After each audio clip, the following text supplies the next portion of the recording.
بسم اللہ الرحمن الرحیم۔ ڈر اور گھبراہٹ کے وقت کی دعائیں۔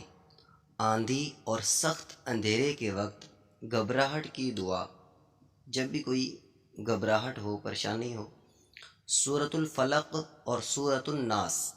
حضرت عقبہ بن عامر رضی اللہ تعالی عنہ بیان کرتے ہیں کہ ایک بار میں رسول اللہ صلی اللہ علیہ وسلم کے ساتھ چل رہا تھا۔ ہم جحفہ اور ابوا کے درمیان تھے کہ آندھی آئی اور سخت اندھیرا چھا گیا، تو رسول اللہ صلی اللہ علیہ وسلم سورۃ قل اعوذ برب الفلق اور قل اعوذ برب الناس کے ذریعے پناہ مانگنے لگے اور فرمانے لگے، اے عقبہ، ان کے ذریعے اللہ سے پناہ مانگا کرو۔ کسی پناہ مانگنے والے نے ان سے بڑھ کر افضل کلمات سے پناہ نہیں مانگی۔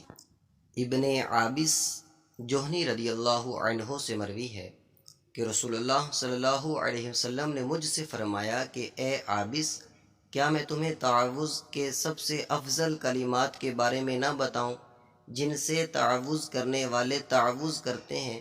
میں نے عرض کیا، کیوں نہیں؟